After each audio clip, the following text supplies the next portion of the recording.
Space Shuttle Columbia flew 28 missions over 22 years. In 2003, it disintegrated upon re-entry. I was watching a VIP tour here on YouTube, and the guide mentioned that 40% of the wreckage was recovered and stored up there, and he pointed at Tower A. Doing some searching online, I found the Research and Preservation Office, which is a 7,000 square foot room located on the 16th floor of the A tower of the Vehicle Assembly Building. I was able to find a few images online. This image here is the hangar where they collected all of the pieces of the wreckage and laid them out to determine where they came from. This is an image to the door of the Columbia Research and Preservation Office.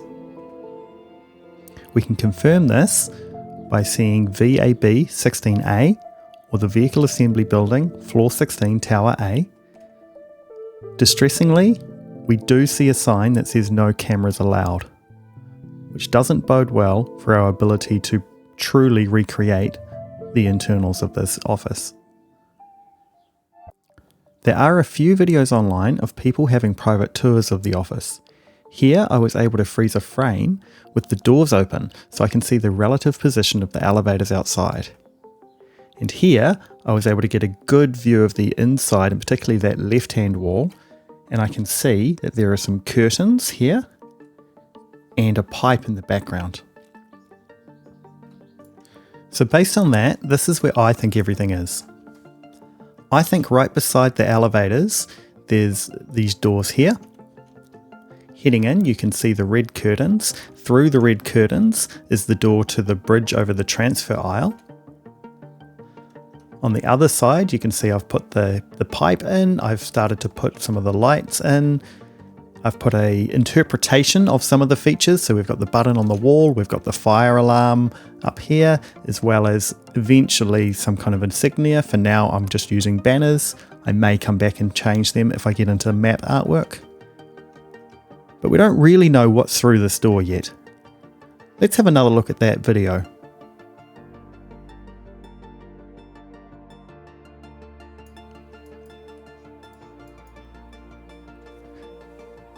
They walk inside, and then the camera fades to nothing. This is the exact moment where Mike Cianelli looks at the camera and he knows we're not allowed inside. But what Mike didn't anticipate was my dedication to research. So I found this article that talks about the 16th floor of the Vehicle Assembly Building. There's a media tour that was done in advance of the room being closed. It mentions again that it's a 7,000 square foot room. It's divided into two major areas, and behind a room-wide banner, which was signed by Columbia's launch team, are rows of large boxes. I was able to find a few images to get a sense of what's there. So here you can see there are shelves with various pieces of wreckage on them. In this image, we can see blue podiums, we can see suspension ceilings with lights, we get a glimpse of some dark grey carpet down the right. A little bit to the left of this image, we found another picture, and the key thing in this is that label 10 on the roof.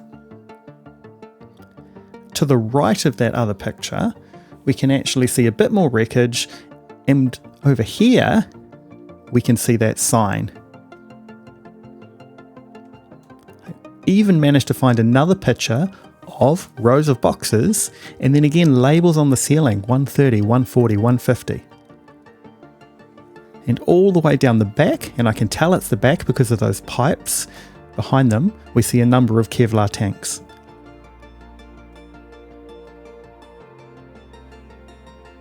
So let's use all our knowledge to build this the best we can. So we know that it's 7,000 square feet, which is 650 square meters. I know that I'm roughly 11 wide, which would be 59 deep. So that's actually the entire length of the back wall. So now I've built it all up, we can go inside and we can go on that tour that we weren't allowed to see.